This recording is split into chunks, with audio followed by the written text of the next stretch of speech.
everybody. Welcome to episode 9 of the Talking Lead podcast, where we'll be discussing, nines. How's it going, Left Hand? 9 meals, baby. Yeah, going good. How about you, bud? Doing well, doing well.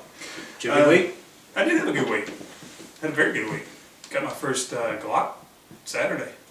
Very first? Yeah, very first Glock. To the club? If you don't count the 17 that I bought my wife. Well, that kind of counts. I mean, possession, what is it, being married, it's 50-50, right?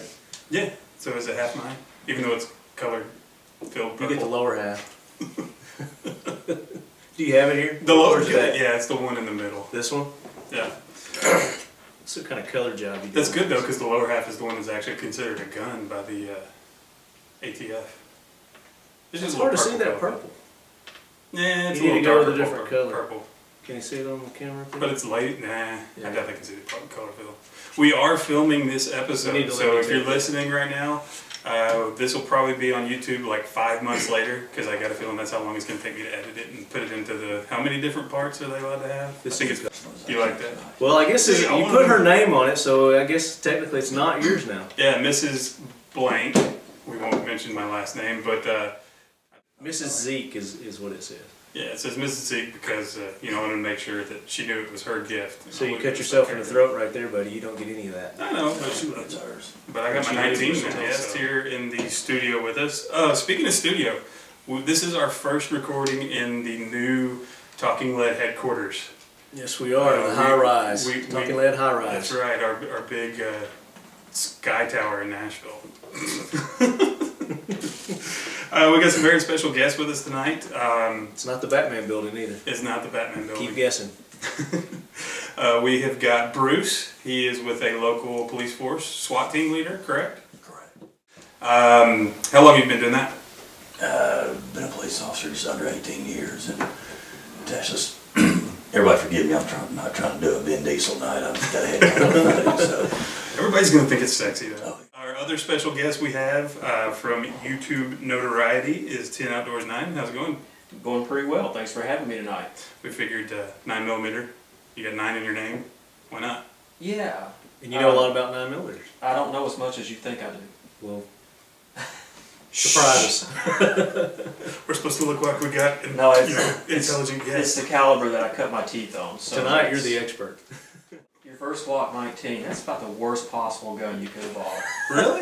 Yeah. Well, this is not my first gun. It's the first Glock 19. But it's his first Glock. Your first Glock. Well, that's the worst possible Glock you could have bought. And we're just going to talk about because you'll buy more of them. Oh, gotcha. I had 6 of them a few years ago. 6? Yeah. I'm down to 3. Yeah.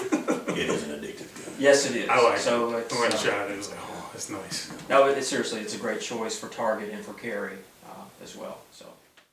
Yeah, this past weekend I went out and did a little scenario training with my brother-in-law with this new thing that we're trying to start up.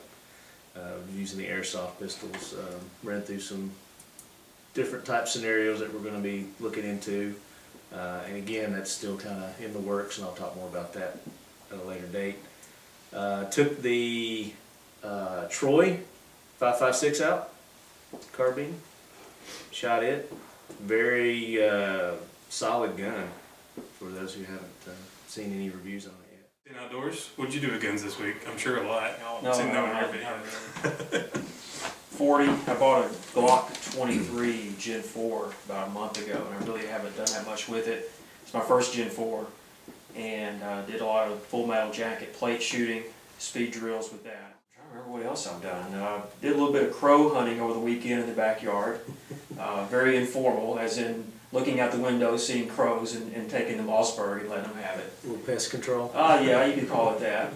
So some things along that line, and I know there's some other things, but Monday put up a video of the XDS 45 ACP 3.3. In fact, yeah, I got that out last weekend. And Bruce, did you do anything with guns this week? I mean, you're a police officer, so I'm sure you at least touched it every day. We did a felony stop one night, and then, excuse me, served a search warrant, narcotics arrest warrant earlier this week. Oh, wow. Fortunately, we never had to pull a trigger or anything, but I hope we never have to. But we other than that, I haven't done any shooting this week. I think he officially wins the award for coolest weekend guns. Yeah, that is me. Did you do anything voluntary with guns? And speaking of your family, we do have to give your wonderful wife, Ace, Ace. codename Ace, Yeah, Ace. a shout out. She is the definitely better part of this happening. She let us rent you for the night, so No. wait, that just sounds weird. She let you come and You do the said show. that, I Right? did not. Especially if He's like not a you- rent-a-cop. No.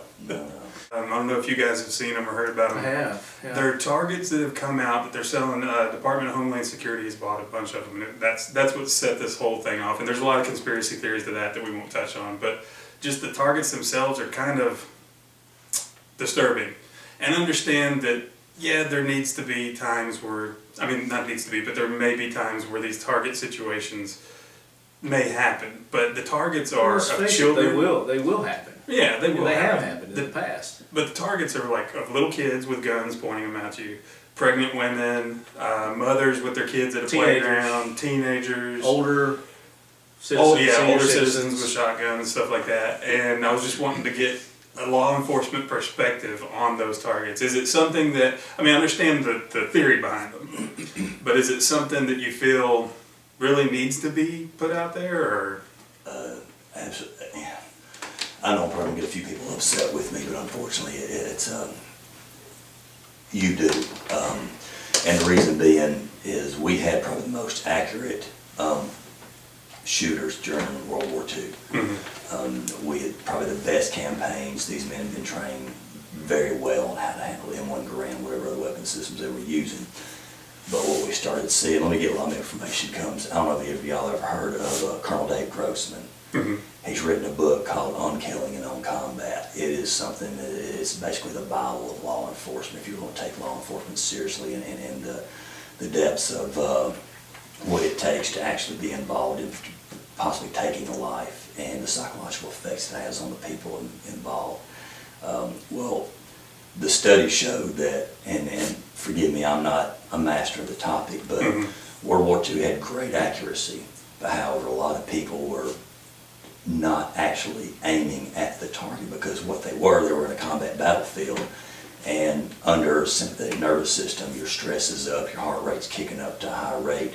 You get things like tunnel vision, auditory exclusion, and when they're ready to make the fire, it's not a round circle target that's coming after them to kill them. It's actually a real human being, and they had not really trained themselves psychologically.